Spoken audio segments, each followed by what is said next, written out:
Assalamualaikum warahmatullahi wabarakatuh. Perkenalkan, nama saya Pak Taunan Sitompul, mahasiswa PPG jurusan Sejarah LPTK Universitas Negeri Malang dengan nomor peserta PPG 2015-02841179 dan NIM PPG 233173715929. Nah, pada hari ini saya akan melaksanakan praktek pembuatan video cooking saya dan selamat menyaksikan. Demikian, Assalamualaikum warahmatullahi wabarakatuh.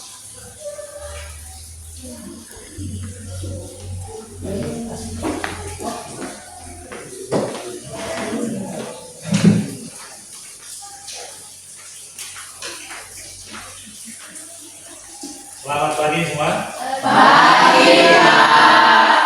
Mana masih sehat? Sehat, Pak. Sudah makan semua? Sudah, Pak. Baik ya. Nah, sebelum kita memulai pelajaran kita pada hari ini, baiknya kita berdoa untuk agama masing-masing kepada kelas dan pemimpin berdoa. Semuanya berdiri. Sebelum kita belajar, marilah kita berdoa menurut agama dan kepercayaan kita masing-masing. Berdoa dimulai.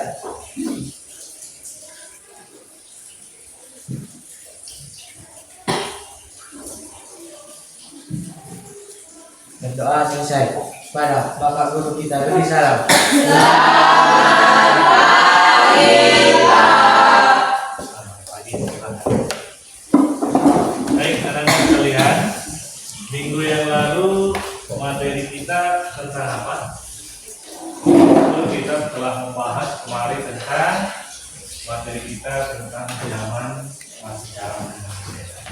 Dan pada hari ini materi kita adalah tentang sejarah masuknya zaman Indonesia. Dan untuk hari ini kita lebih fokus membahas tentang teori maksudnya agama dan Hindu dan tapi sebelum Bapak masuk kepada materi, kita mau bahas tentang materi. Alangkah lebih baiknya Bapak absen dulu ya. Aswan Mulia Pani ada? Ada, Pak. Di Lili, Ada, Pak. Jenny Rosa, Frida, Dani, si Fadila Siregar, Magdalena, Marcel, Yona, Adit. Baik, nanti ada dua orang ya. Materi kita tadi tentang apa? Tentang teori-teori masuknya agama Hindu Buddha ke Indonesia. Silakan diperhatikan baik. Tujuan pembelajaran kita di sini silakan diperhatikan. Yang pertama, menganalisis berbagai teori tentang proses masuknya agama dan kebudayaan Hindu dan Buddha ke Indonesia ya. Itu yang pertama. Jadi yang kedua, menganalisis kehidupan masyarakat Indonesia pada masa kerajaan Hindu Buddha. Terus menganalisis pengaruh agama pada Hindu Buddha di Indonesia serta pengaruhnya pada kehidupan masyarakat Indonesia masa kini. Dan apa yang kalian lihat dengan gambar depan ini? Ini adalah salah satu peninggalan daripada Hindu dan Buddha Indonesia. Apa ini? Ini merupakan prasasti Yupa. Prasasti apa? Prasasti Yupa. Ya, siap kan semua kan? Siap. Semangat lah, semangat ya. Ini apa semua semangat dulu. 3 kali. Semangat, semangat, semangat.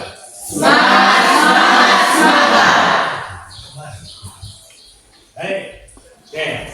Sebelum kita lanjutkan ke diskusi kelompok, mungkin bisa Anda melihat ini melihat video tentang materi yang akan kita bahas pada hari ini. Akan dilihat dulu videonya ya. Nah, sebelum kita lanjut ke diskusi kelompok, ini bisa diperhatikan dulu tentang sejarah maksudnya agama Hindu Buddha di Indonesia ya.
Ini itu tayangan videonya tentang materi yang akan kita bahas pada hari ini. Silakan dibentuk kelompoknya. Kelompok 1 Aswan. Nah, Aswan, Billy, Sakina, dan Nurmila. Kelompok 1 dan Nuraisa. Nah, silakan dibuat kelompoknya di sini ya. Dibentuk kelompoknya di sini. Langsung aja di bawahnya semuanya. Kelompok 2 si Yeni, si Rizkyananda, si Badita, dan si Mufidun dan si Rahmanani. Nah, kelompok 1 membahas materi kita pada hari ini yaitu tentang teori Rahman. Nah, ini kelompok 1 ya. Digabungkan aja bedanya baru dibuat kelompok.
Bapak akan membagikan LKPD di kelompok untuk dikerjakan.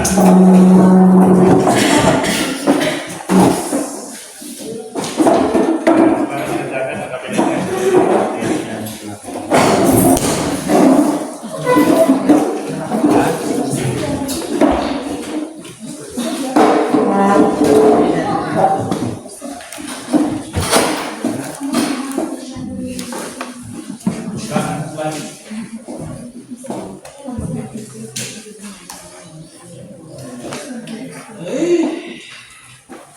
Silakan dibaca petunjuk LKPD yang Bapak berikan untuk dikerjakan ya.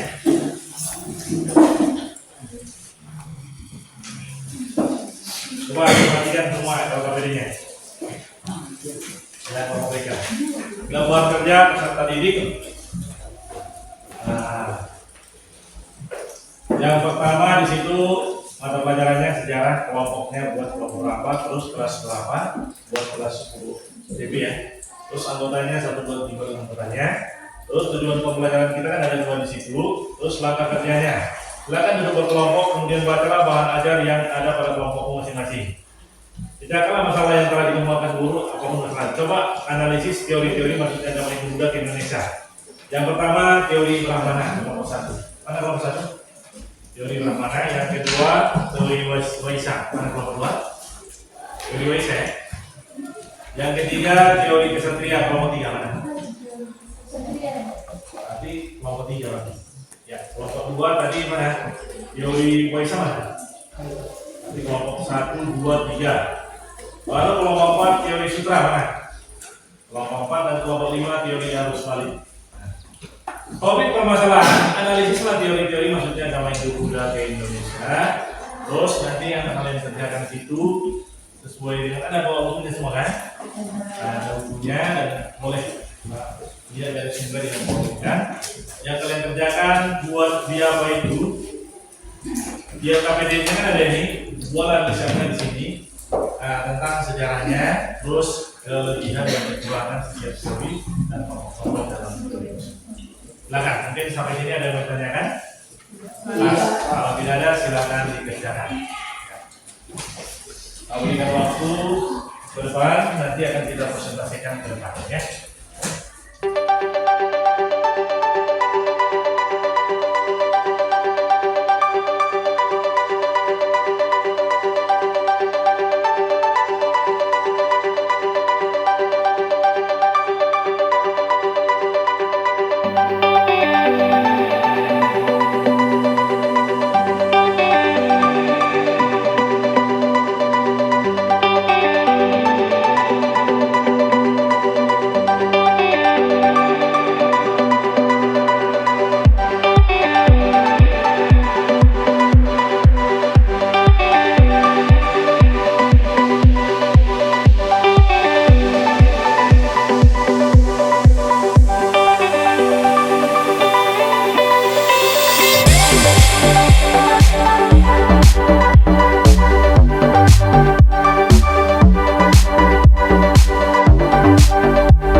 kanan. Silakan. 1, 2, 3. Nah, kiri dulu. Nah, kiri. 10 kali kiri, harus 10 kali kanan. Nah, habis kanan baru semangat. Satu kali ya. Semangat. Oke, masuk semangat. Oke, silakan.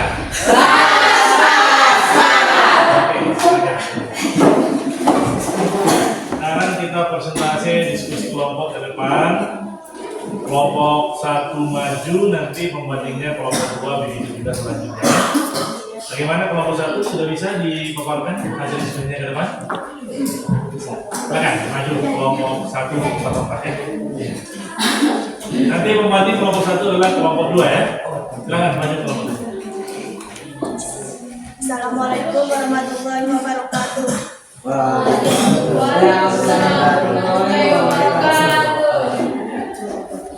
Di sini kami dari kelompok 1 akan mempresentasikan yang berjudul mengenai teori Brahmana. Sebelumnya, perkenalkan nama saya Sakinah Siregar dan teman saya Dulesi Panik.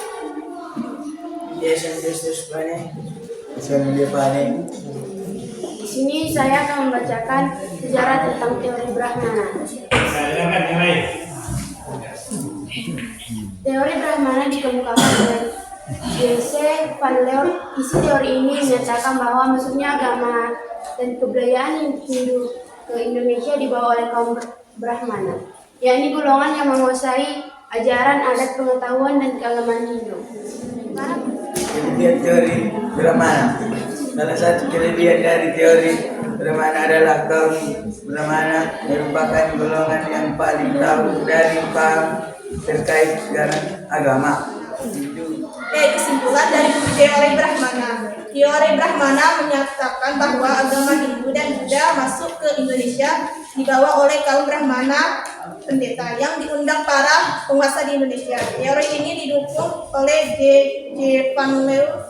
Bukti penguat dari pernyataan ini adalah adanya prasasti pada masa kerajaan Hindu Buddha.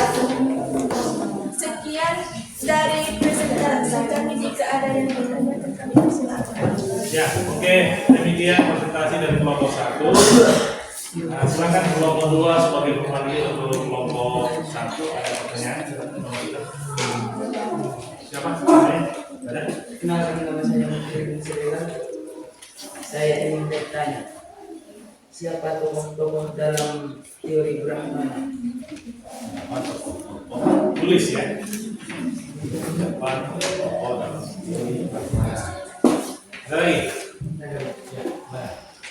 Perkenalkan nama saya Rizky Randa.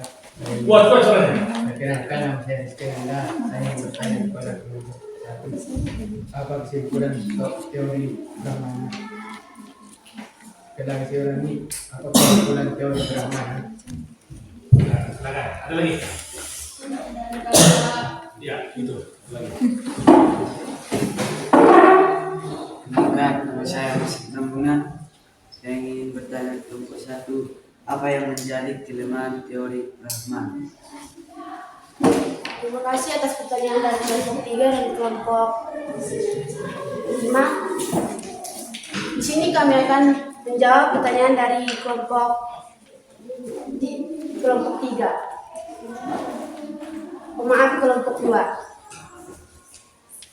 Tokoh-tokoh dari teori Brahmana yaitu Van Leeuw, 2 PDK Bos, 3 Dang Hyang Niranta, 4 Rishi Agastya, 5 Mpu Tantular, 6 Mpu Brahada.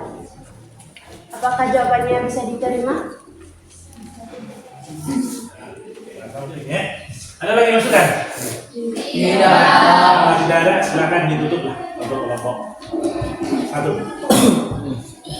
Sekian dari presentasi kelompok 1.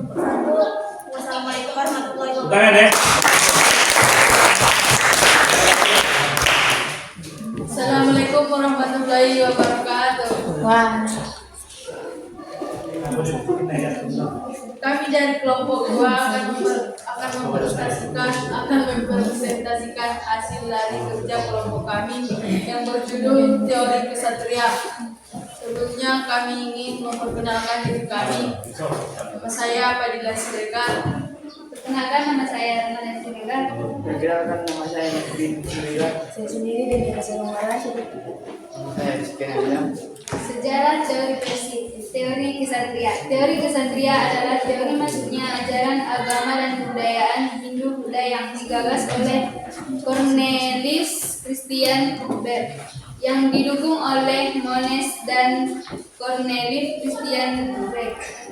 Maka teori kesatria adalah teori masuknya agama Hindu-Buddha ke Indonesia yang dibawa oleh golongan kesatria. Maka teori kesatria adalah sebuah masuknya agama dan kebudayaan Hindu-Buddha masuk ke Indonesia.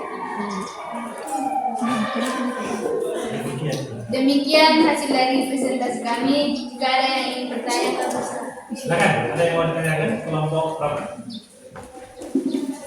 Terima kasih atas kesempatannya. Perkenalkan, nama saya Fernanda Saribu dari kelompok 3. Di sini saya ingin bertanya, apa bukti kuat adanya teori kesatria? Terima kasih.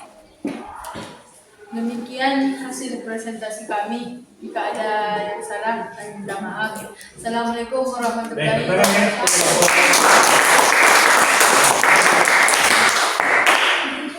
Pagi semuanya.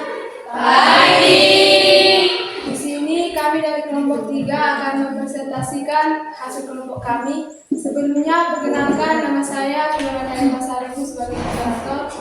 Perkenalkan, nama saya Mahmud Pasaribu. Perkenalkan nama saya Muhammad Farah. Perkenalkan nama saya Muhammad Saudara. Baik, di sini kami akan menjelaskan teori Weisha. Teori Weisha disampaikan oleh Angel From yang menjelaskan bila peranan utama hadirnya Hindu-Buddha di Nusantara karena golongan pedagang atau Weisha. Para pedagang yang berasal dari India itu memiliki hubungan dengan penguasa-penguasa di Indonesia. Sejarah teori Weisha. Teori Weisha dikemukakan oleh Angel From. Menurut teori ini, agama Hindu-Buddha masuk ke Indonesia dibawa oleh pedagang dari India. Perkenalkan, nama saya Yohana Zaid. Kami dari kelompok 4 ingin bertanya kepada kelompok 3, apa kelemahan dari teori Weisha? Sekali lagi saya ulangi, apa kelebihan dari teori Weisha? Kelemahan atau kelebihan? Kelemahan teori Weisha. Oke, ada 2 ya. Ada 2 pertanyaan untuk kelompok 3. Silakan langsung aja dijawabnya. Di sini saya akan menjawab pertanyaan dari kelompok 4. Kesimpulan dari teori Weisha adalah teori dikemukakan oleh para ahli yang berisi tentang masuknya Hindu-Buddha ke Indonesia. Pada teori Weisha, agama dan kebudayaan Hindu-Buddha masuk melalui para pedagang atau kasta Weisha. Demikian presentasi dari kami kelompok 3. Jika ada kekurangan, kami minta maaf. Sekian dan terima kasih.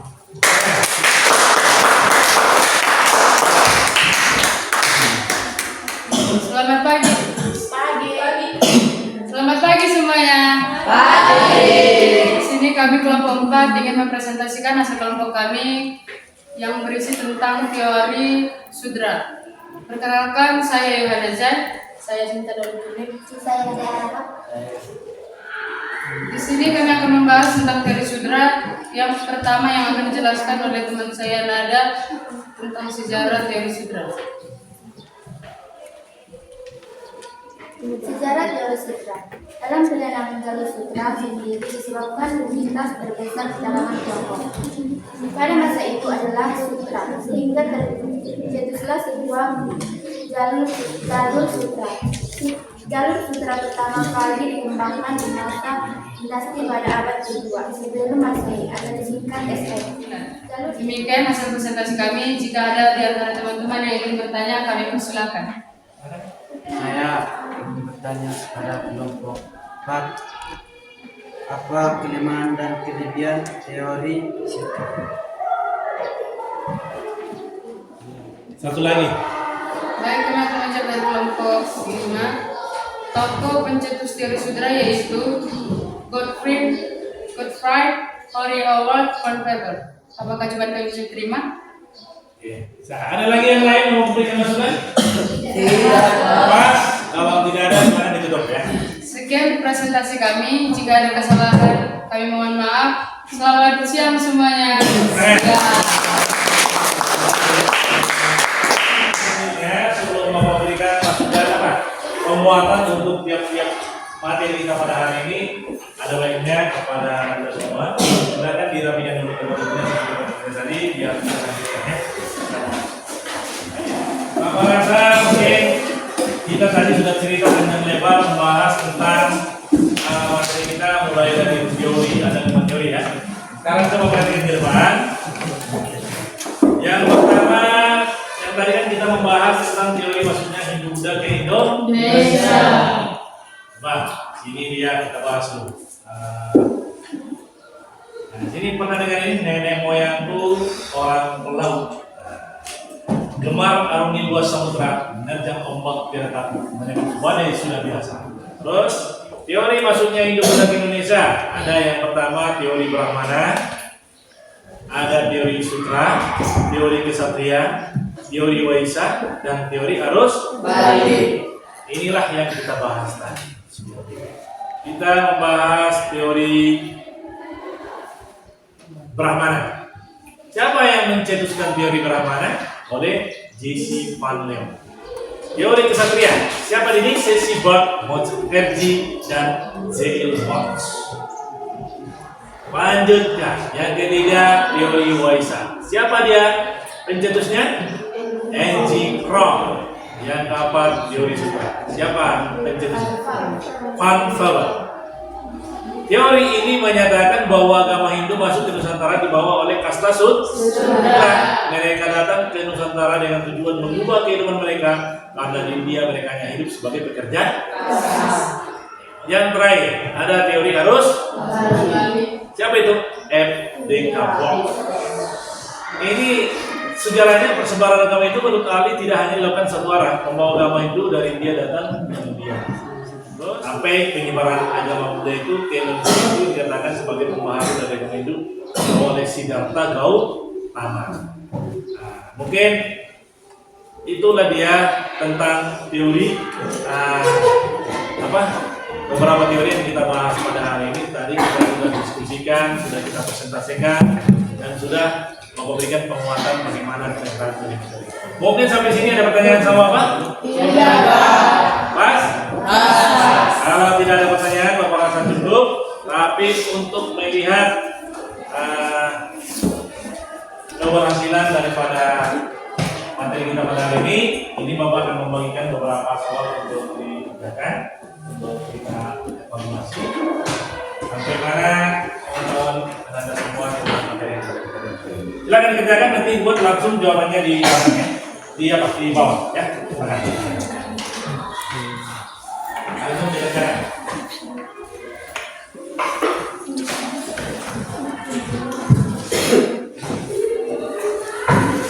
Langsung ya. Jika waktunya kurang lebih 10 menit dikerjakan.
Sudah semua, Anda? Sudah? Kalau sudah, silakan dikumpulkan di depan.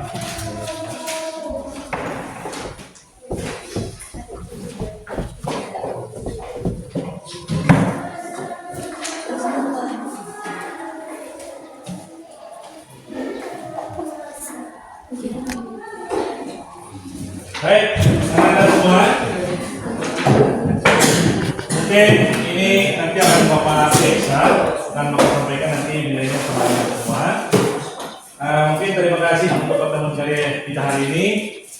Mudah-mudahan apa yang kita pelajari pada hari ini bermanfaat untuk kita semua. Dan untuk menutup pelajaran kita pada hari ini, mari kita berdoa. Doa dipimpin oleh kelas.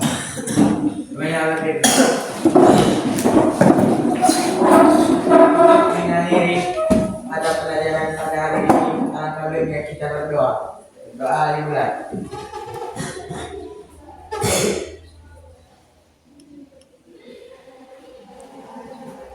Doa selesai. Pada Bapak Guru kita beri salam. Selamat siang, terima kasih untuk semuanya. Oke, silakan dilanjutkan dengan pelajaran selanjutnya ya.